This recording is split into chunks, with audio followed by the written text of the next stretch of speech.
نبی کریم صلی اللہ علیہ وآلہ وسلم کی کیا یہ حدیث ہے کہ میری امت کے اولیاء بنی اسرائیل کے انبیاء کی طرح ہوں گے؟ حدیث تو نہیں ہے، لیکن یہ ان پرنسپل بات درست ہے کہ کی طرح سے مراد مرتبہ نہیں ہے، کی طرح سے مراد ہے کہ اس طرح کا کام کریں گے، اور صرف علماء نہیں، پوری امت ہی بنی اسرائیل کے پیغمبروں کی طرح ہے۔ قرآن میں لکھا ہے کنتم خیر امۃ اخرجت للناس تأمرون بالمعروف وتنہون عن المنکر وتؤمنون باللہ، تم بہترین امت ہو جو لوگوں کے نفع کے لیے نکالی گئی، نیکی کا حکم دیتے ہو، برائی سے روکتے ہو،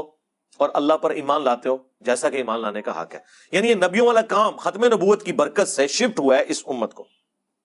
ایک وہ ختم نبوت ہے جو پاکستانی عوام اور علماء کر رہے ہیں، ہاں وہ ختم نبوت نہیں ہے، وہ اینٹی قادیانی ہے۔ ختم نبوت وہ ہوگی جو چشتی رسول اللہ، اشرف رسول اللہ کو بھی غلط کہے گی،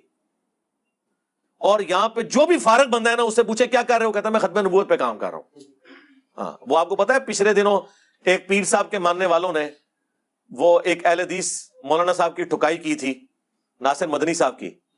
بعد میں جب ان کی صلح ہوئی اور وہ پیر صاحب اور وہ ساتھ بیٹھ کے لڑے، بریلوی اور اہل حدیث ہیں آپس میں،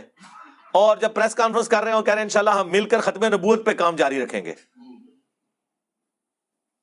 کیسے ختم نبوت پہ کوئی کام کر سکتا ہے؟ میں دیکھتا ہوں نا آج اہل حدیث بھی بول جائیں ذرا چشتی رسول اللہ، اشرف رسول اللہ کے اوپر، اور اس کی لکیر پیٹیں، تو میں دیکھتا ہوں ان کو کیسے وہ برداشت کرتے ہیں۔ بریلوی تو ویسے ہی بولنے جوگے نہیں ہیں، صرف اشرف رسول اللہ پہ بول سکتے ہیں، یہ لوگ کہاں سے ختم نبوت پہ کام کریں گے؟ تو آج کل جو بندہ کوئی بھی دین کا کام نہیں کر رہا ہوتا نا، وہ کہتا ہے میں ختم نبوت پہ کام کر رہا ہوں۔ ختم نبوت کی کاز کو ان لوگوں نے بدنام کر کے رکھ دیا، مزاح بنا کے رکھ دیا ہوا ہے۔ جہاں کہ بھی جی آئیں مل کر ختم نبوت پہ کام کریں، یہ کون سا ختم نبوت کام ہے بھائی کہ جس میں آپ ایک فرقے کو ٹارگٹ کیے ہوئے ہیں؟ آپ نظریات کو ٹارگٹ کریں۔ چاہے صوفیاء نے کشف کے نام کے اوپر ختم نبوت پہ ڈاکہ مارا، خواہ عقیدہ امامت کو ڈیوائن کر کے کسی نے پیش کیا، خواہ کسی نے ڈائریکٹ چشتی رسول اللہ پڑھوایا یا اشرف رسول اللہ کو انڈورس کیا، سب کے سب لوگ ختم نبوت پہ ڈاکہ مارنے والے ہیں۔ اس لیے ہم دعویٰ کرتے ہیں کہ ختم نبوت پہ کام صرف ہمارے پلیٹ فارم سے ہو رہا ہے۔ ہماری لائف سٹوری کے اندر ایک بھائی انگلینڈ سے آئے، انہوں نے لائف سٹوری سنائی۔ ان کا تعلق پہلے ختم نبوت کی ایک تحریک سے تھا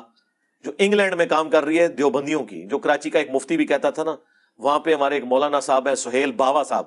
اچھا وہ نا ہی باوا جے اے بابے تے شاہی کوئی نہیں، یعنی جو ہم بولتے ہیں نا نبی کے جیسا ہے ہی کوئی نہیں، بابے تے شاہی کوئی نہیں، تو وہ یہ بابا سے بھی ایک اوپر کا ورژن ہوتا ہے باوا، ہاں وہ ان کی کاسٹ ہے ویسے باوا، یہ وہ والا باوا نہیں ہے ویسے، لیکن وہ تو وہ کہنے لگے میں ان باوا صاحب کے ساتھ اٹیچ ہوں، ختم نبوت پہ کام کر رہا ہوں۔ میں نے نیچے نا اسی وقت ریئل ٹائم کمنٹس کیا، یہ جو آپ کے باوا صاحب ہیں کبھی انہوں نے اشرف علی رسول اللہ، الامداد رسالہ اور چشتی رسول اللہ پہ بولا ہے؟ تو وہ مسکرا پڑے، انہوں نے کہا کہ اس پہ بولیں گے تو وہ تو ان کے اپنے چندے بند ہو جائیں گے، کیونکہ جن سے چندے لے کے یہ لوگ کھا رہے ہیں وہ تو اپنے بابوں کے خلاف ایک جملہ سننے کے لیے تیار نہیں ہے۔ لہٰذا یہ ختم نبوت پہ جو آپ کام کر رہے ہیں یہ ختم نبوت پہ کام نہیں ہے، یہ اینٹی قادیانی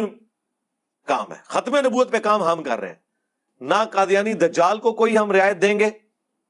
نہ کشف کا عقیدہ رکھنے والے کسی دجال کو ہم کوئی رعایت دیں گے،